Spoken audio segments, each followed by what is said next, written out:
practice yesterday.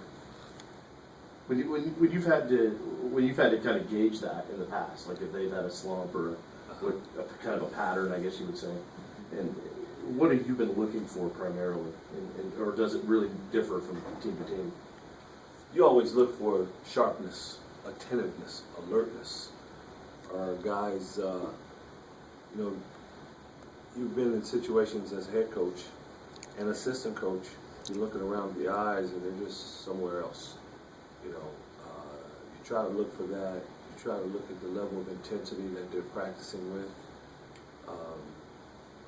their attention to detail. All those things come into focus to give you a gauge as to where your team is at. And yesterday, the intensity was there, attention to detail was there, the alertness, all of it was there. Is there a common theme in these past road losses, other than the score? With the exception of Colorado.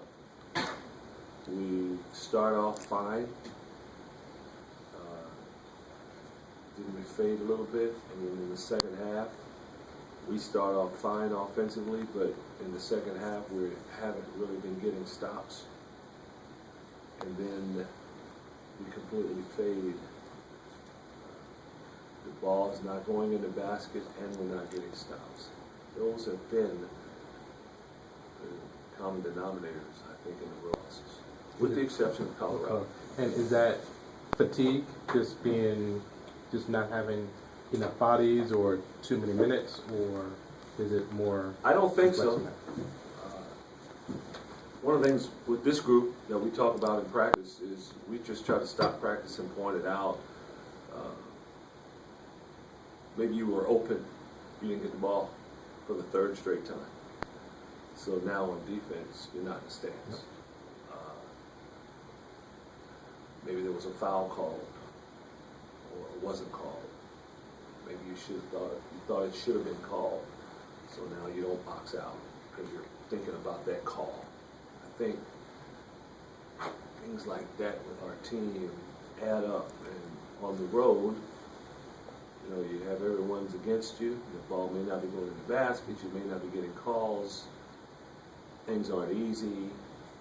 And we just haven't been able to find a way yet since Arizona State and Arizona to just battle through that right now. And I don't think it's fatigue. Do you revisit those games at all to remind them that, look, we have done it. This is how you do it. Oh yeah, yeah, we've done that. We've talked about it. We keep telling our team it's not a how-to. We know what to do. It's a matter of not allowing anything to distract us. We got to be able to play through it. We just haven't shown the ability to do that on a consistent basis. Why do you think you were able to do it so well in that opening weekend? I don't know. It was fresh. It was a new start. Mentally, you're playing against the number one team in the country in your second game, and your first game is your opener. I remember we got up. Arizona State started out up on us, and then we got up pretty good. They made a run and cut it down to single digits maybe, and our guys just buckled down, got some stops, and then hit a couple shots, and we got the lead back up again. I remember we just, at that point, the conference was fresh. It was fine that way. The first road game we had after that was Cal. And in that game, we began the game with a 7-2 run to start the game. We were up 7-2, and we're playing pretty good. A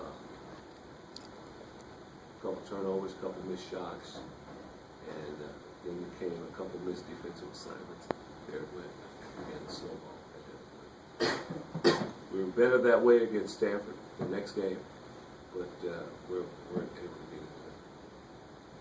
When Nigel was talking about the bubble drill, that maybe you used to underscore the points you're talking about, is that something you've used in the past? Or is Oh yeah, something that we've done it probably more in the past than we have this year. Is that part of the mindset? Because you talked about mental toughness on Saturday. Yeah. Is that part of the whole idea of getting back to that? When you put lids on the rim and you don't see the ball go through the basket, and you're still scrimmaging. In times past when we've done it, what you notice is the ball is not going in.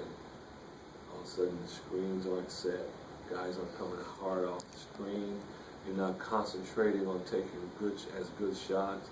Defensively, you're just kind of there, you get frustrated because you don't get that reward. I mean, you play basketball all your life to see that ball go in the basket. That's the reward, you know. And when you do that, you put lids on the rim, it really tests your mental toughness to still do everything right in spite of that ball going in the basket. Not seeing that ball go in the basket. Anything you've seen different in the recent Oregon Scouts compared to when you saw them first, or are they just kind of who they are this year? They seem to be settled in terms of their rotation and who they're playing and who's doing what. It seems to be okay. That's what we're doing. This is his role. That's his role. This is who's playing. Seems like that's been different. Is it the problem that they're dealing with this team this year? Is it tougher because it is a mental toughness thing, and you know, maybe if it was just a physical